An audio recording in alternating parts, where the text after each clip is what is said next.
My dear friends, the most important thing is कि मध्यम वर्ग में दो प्रकार के लोग पाए जाते हैं। एक जो आर्थिक रूप से मध्यम वर्ग तो होते ही है, लेकिन दूसरे वो है कि जो आर्थिक रूप से तो मध्यम वर्ग के है ही, लेकिन साथ ही साथ मानसिक रूप से भी बहुत ज्यादा मध्यम वर्गीय होते हैं। ये वो लोग होते हैं कि जिनके पास में अमीर बनने का मौका आने के बावजूद भी उनकी मध्यम वर्गीय मानसिकता जो है वो उनको आगे बढ़ने से रोकती है। वो पैसा चाहते भी है, लेकिन जब पैसा कमाने के लिए कठोर परिश्रम करने की बारी आती है तो वो अचानक से आध्यात्मिक हो जाते हैं। उन्हें लगने लगता है कि क्या लेकर के आए थे और क्या लेकर के जाएंगे। ऐसे लोग की जो आर्थिक और मानसिक दोनों ही रूप से मध्यम वर्गीय होते हैं, वो अपनी जिंदगी कभी नहीं बदल सकते। वो छोटी छोटी चीजों में गायब हो जाता है, वो छोटी छोटी चीजों में निराश हो जाता है, वो अपने लक्ष्य से भटक जाता है। त्योहार आएंगे तो त्योहार में घुस जाएगा, शादी आएगी तो शादियों में घुस जाएगा। उसे लगता है ये सारी चीजें करने के साथ साथ मैं अपने लक्ष्य को पूरा कर लूंगा। आप दुनिया में किसी भी सक्सेसफुल आदमी का नाम लीजिए, अगर आपको पॉलिटिक्स में नरेंद्र मोदी, केजरीवाल, ममता बनर्जी ये लोग सफल दिखते हैं,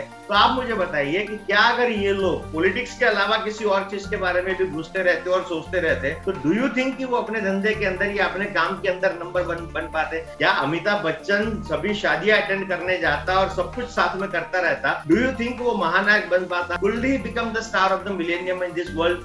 Not at all. अगर सचिन तेंदुलकर अपने दोस्तों के साथ खेलने मिलने भी जाता, पार्टियां भी मनाता, टीवी भी देखता रहता, तो डू यू थिंक कि वो क्रिकेट का भगवान बन पाता? Not possible at all. My dear friends, अगर आप अपने बच्चे को ये समझाना चाहते हैं कि बेटा तुमको डॉक्टर बनना चाहिए, तो आप उसे ये बताएंगे कि बेटा पढ़ाई लिखाई के अलावा सब कुछ तुम्हें छोड़ना पड़ेगा। तुम्हें टीवी छोड़ना पड़ेगा, तुम्हें दोस्त छोड़ने पड़ेंगे, तुम्हें इंस्टाग्राम छोड़ना पड़ेगा, तुम्हें फेसबुक छोड़ना पड़ेगा, तुम्हें व्हाट्सएप छोड़ना पड़ेगा, दोस्तों की बर्थडे पार्टी मनाना छोड़ना पड़ेगा। जब तुम सब कुछ छोड़ोगे तब तुम्हें एक चीज हाथ में लगेगी, और वो चीज है तुम्हारा मेडिकल में एडमिशन। तो जो ही हम अपने बच्चों को सिखाते हैं कि सब कुछ छोड़ोगे तब एक चीज हाथ में आएगी, वही चीज माय डियर फ्रेंड हमारे ऊपर भी लागू पड़ती है। लेकिन ये कौन सोचने वाले लोग होते हैं मालूम है? ये वो लोग सोच पाते हैं कि जो मात्र आर्थिक रूप से मध्यम वर्गीय है, मानसिक रूप से नहीं है। ये जितने भी लोग LIC एजेंट बनने के बाद में आज इस बिजनेस के अंदर दिग्गज है या तो तोप है, सफलता की चोटी पर जाकर के बैठे हैं, इन सभी लोगों की पहली जो कॉमन बात है वो ये है